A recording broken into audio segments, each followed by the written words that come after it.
This program is brought to you by Sky Plus Multimedia Network.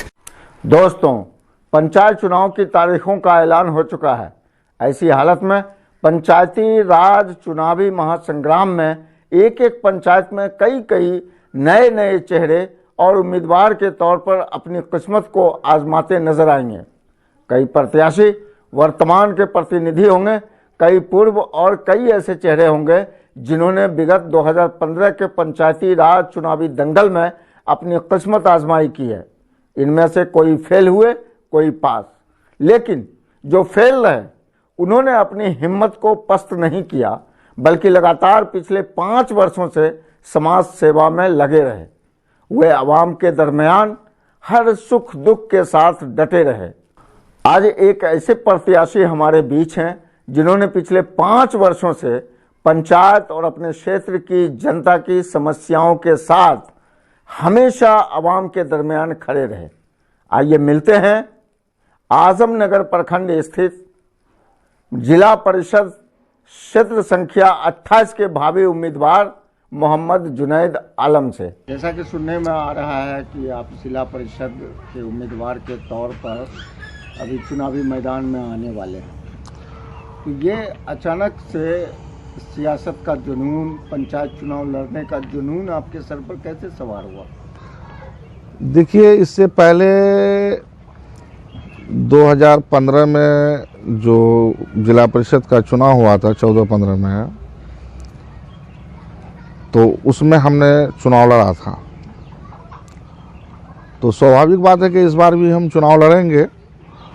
और उस समय जो लड़ा तो सियासत में आने का ये रहा कि लोगों के बीच जब हम चारों तरफ घूमे फिरे, उसके बाद जो है लोगों का समस्या को जो देखे कि लोग अफसरशाही के दबाव तले जो है बहुत परेशानी के साथ जी रहे हैं। सबसे ज़्यादा जो हमने देखा तो यहाँ पर अफसरशाही देखा। जो एक गरीब मजलूम आदमी को जो है किसी किस्म का अगर ऑफिस का काम पड़ जाए, थाना, ब्लॉक, कचहरी, कहीं पर भी, तो लोगों को इतनी परेशानी है जिसका कोई हिसाब नहीं। सब कोई जो है उनको बेवकूफ़ बनाने का काम करते हैं और बगैर पैसे से कहीं पर काम नहीं होता है, जिससे कि जो है यहाँ के लोग बहुत ज़्यादा परेशान हैं। तो फिर हमको लगा कि नहीं, हमको अब आगे बढ़कर आना चाहिए। मैं चुनाव लड़ा, लोगों के बीच गया और लोगों के बीच जाने के बाद लोगों ने अच्छा प्यार दिया मुझे। इसके लिए मैं जिला परिषद क्षेत्र संख्या 28 के 7 पंचायत वासी को मैं बहुत बहुत शुक्र अदा करूंगा उन लोगों का, जो मुझे फर्स्ट टाइम ही जो लोगों ने मुझे इतना प्यार दिया। और आपको लगता है कि इस बार भी आपको उससे ज़्यादा प्यार मिलेगा? एकदम इंशाअल्लाह। सभी लोगों से अभी भी मिल रहे हैं, 5 साल से तो मिल ही रहे हैं, और जहाँ तक हमसे हो रहा लोगों का समस्या का हल भी निकाल रहे हैं। कोई भी समस्या समाधान के लिए जो हमेशा तैयार हैं, वो रात रहे दिन रहे, हम किसी भी समस्या के लिए अगर किसी को कोई परेशानी है तो हम उसमें पीछे नहीं रहते हैं। जिला परिषद का चूँकि एरिया क्षेत्र बहुत बड़ा होता है, तो आप अपने क्षेत्र की चंद समस्याओं के बारे में हमको बताइए। सर, हम क्या बताएंगे आपको यहाँ की चंद समस्या?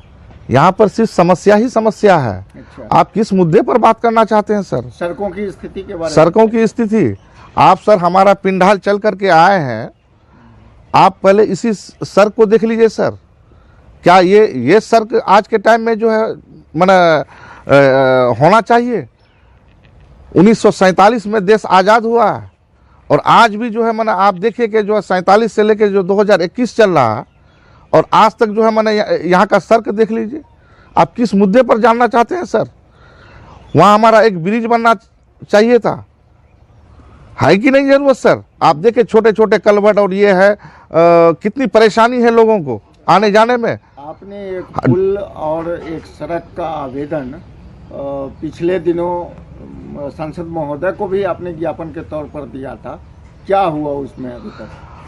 नहीं, सांसद हमारे दुलाल चंद्र गोस्वामी जी आए थे और पिंडाल हमारे मौलवी महबूब साहब के जो है इंतकाल के बाद उनको जानकारी जब मिली काफ़ी अफसोस जाहिर किए वो, और वो उनके इसमें जो है आए उनके परिवार से मिलने के लिए। तो बातचीत के दौरान जो है फिर हम लोगों ने एक लिखित आवेदन जो है दिया उनको कि हमारा ये सड़क जो है बहुत बुरी स्थिति में है, और आप आए हैं सांसद महोदय, आप खुद देखे हैं यहाँ का हालात सड़क का किस तरीके से। उन्होंने भी कहा कि नहीं, ये बन जाना चाहिए, इस कदर यहाँ नहीं रहना चाहिए। आश्वासन दिया और थोड़ा सा समय मांगा है वो, लेकिन उन्होंने कहा है कि नहीं, ये काम हम करेंगे। आपके जिला परिषद क्षेत्र में जल निकासी की समस्या भी है? जल निकासी की भी बहुत बड़ी समस्या है सर, जल निकासी की भी जो है ना बहुत बड़ी समस्या है। पंचायत स्तर पर उसके लिए कुछ हुआ पिछले 5 सालों में? कुछ नहीं हुआ है सर, जल निकासी पर कोई काम नहीं हुआ है। और नाला का काम तो सबसे पहले होना चाहिए। लोगों को जो जल निकासी का जो समस्या है तो क्या बताएंगे। 7 निश्चय प्रोग्राम सर, कुछ लोग जो है ना अपना पानी जो है ना जो ये करते अपने एक बर्तन में रख करके गंदा पानी बाहर जो है कहीं ले आके फेंकना पड़ता है। ये परेशानी है लोगों के बीच। नाले की समस्या से निजात दिलाने के लिए जल्द से जल्द इस पर कार्रवाई होनी चाहिए और नाले का निर्माण होना चाहिए। जी जी, आपके कहने का मतलब ये है एकदम, जो 5 सालों में नहीं हो सका। जो 5 सालों में नहीं हो सका। अच्छा, ये बताइए कि पंचायत में 7 निश्चय प्रोग्राम के तहत गली नली योजनाएं चली, आपके एरिया में क्या पोजीशन रहा है इसका? 7 निश्चय का जो काम हुआ तो कुछ जगह पर काम हुआ है, और अभी तो बहुत काम बाकी है। कुछ मनरेगा से भी हुआ, तो काम थोड़ा बहुत हुआ, बाकी सब वैसे ही पड़ा हुआ है। अब उन पर जो है, अब ये तो पंचायत का चुनाव का समय आ गया है। अब फिर जो है नए अब मुखिया मेंबर और सब आएंगे, अब वो लोग आगे क्या करते हैं। सरकार कहती है कि मैं नहीं, मेरा विकास बोलता है, मेरी तरक्की बोलती है। क्या तरक्की आपको अपने पंचायत में, जिला परिषद का जो क्षेत्र है उसमें तरक्की आपको नजर आ रही है? सर, यहाँ पर तरक्की सरकार वहाँ से न पटना से न बैठ करके बोल रही है। यहाँ पर जो है जमीनी स्तर पर आए, फिर जो है उसको जो है हमने उसका विकास बोलेगा। कहाँ पर नल जल, क्या रोड सड़क, कौन चीज का काम सर पूरा हुआ है? पूरा क्या, अधूरा भी वैसे ही पड़ा हुआ है। सिर्फ एक ही काम हुआ है, यहाँ के गरीबों को ठगने का काम हुआ है। यहाँ अफसरशाही को बढ़ावा दिया है नीतीश कुमार। अफसरशाही को आज इस कदर बढ़ावा है कि एक काम अगर आपको पड़ जाए तो बगैर पैसा से कहीं पर जो है सुनवाई नहीं होता है। किसान विरोधी बिल के खिलाफ पूरे हिंदुस्तान के किसान सड़कों पर उतर आए हैं, आपका क्या कहना है इस बारे में? देखिए सर, किसान का जो एक समस्या है, और इस ठंड में जो किसान वहाँ दिल्ली के बॉर्डरों में है, इस समस्या का जो है नरेंद्र मोदी को सोचना चाहिए था। जो लोग अगर इतनी तकलीफ और परेशानी के साथ वहाँ पर बैठे हैं तो इस बिल से लोगों को कितना नुकसान है, लेकिन वो किसान का जो है सुना नहीं। और किसान अन्नदाता है। हर हाल में मैं यही कहूँगा, किसान का हर परेशानी पर सबसे पहला काम सरकार का किसान का ही होना चाहिए। किसान अन्नदाता है, उनका हर हाल पर जो है उसका सबसे पहले काम होना चाहिए। लेकिन मोदी जी जो है उनका सुनवाई नहीं किया, आज तक सुनवाई नहीं किए हैं। इस ठंड में जो है बिलक रहे हैं किसान, रो रो करके परेशान है। अगर आप जीत जाते हैं तो सबसे पहला काम जो तरजीही बुनियाद पर आप काम करेंगे वो कौन सा होगा? सर, मैं इससे पहले भी आपको बोल चुका कि सबसे पहला काम होगा मेरा अफसरशाही को ख़त्म करना। गरीबों का काम, मजलूमों का काम बगैर पैसे से होगा। 1 रुपये कहीं पर लगने नहीं दिया जाएगा। जो काम जैसे है, जिस प्रकार से उस प्रकार से होगा। सबसे पहला काम मेरा जो होगा तो इसी पर होगा। 1 रुपये कहीं पर जो है किसी अफसर को जो है घूस घास नहीं दिया जाएगा। अभी तो बगैर रुपए से कोई काम ही नहीं होता सर। और कुछ लोग आपके चुनाव लड़ने के ऐलान के साथ ही खौफजदा हैं, वो डरे हुए सहमे हुए हैं कि उसका नुकसान उन्हें हो जाएगा। इसके बारे में कुछ कहना चाहेंगे आप?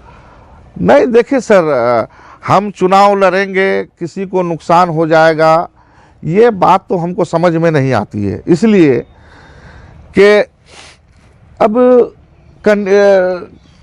पब्लिक के बीच जाएंगे, जनता के बीच जाएंगे, जनता मालिक है। अब जनता जिसको चाहेगी उसको चुनेगा। अब इसके बीच कोई सोचे कि इससे नुकसान है, फ़ायदा है, हमसे नहीं सर, आप जनता से जानिए जनता क्या चाह रही है, समझे ना सर। यही बात है कि जनता के बीच हम शुरू से हैं। आज ऐसा नहीं है कि जनता के बीच जाएंगे तो जनता हमको ये कहेगा कि ये बरसाती मेंढक के तरह बाहर हुआ है 5 साल के बाद। आज जब वोट का ज़रूरत है तो आज जो है ये बरसाती मेंढक की तरह हम लोगों के पास आया और 5 साल से जो है गायब रहा। ये नहीं, 5 साल कंटिन्यू अपने क्षेत्र में हर परेशानी किसी भी इस पर मैं खरा उतरा हूँ और आगे भी मैं खरा उतरूंगा। जनता के लिए कोई पैगाम देना चाहेंगे तो दीजिए। जनता के लिए पैगाम हम क्या देंगे सर।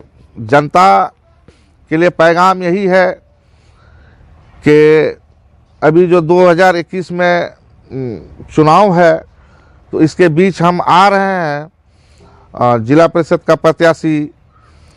तो आप सभी से जो है निवेदन है कि आप लोग हमको सपोर्ट करें और बाकी जो किस्म का भी समस्या है, जो परेशानी है, वो सब का हल के लिए हम आप लोगों के साथ खरा उतरेंगे। मुझे आप लोगों का साथ हर समय चाहिए। वोट देने के बाद ही जो है सिर्फ आपका काम ख़त्म नहीं होता है, उसके बाद भी मुझे आपका साथ चाहिए। गोया के वोट के साथ भी, वोट के बाद भी। वोट के साथ भी, वोट के बाद भी।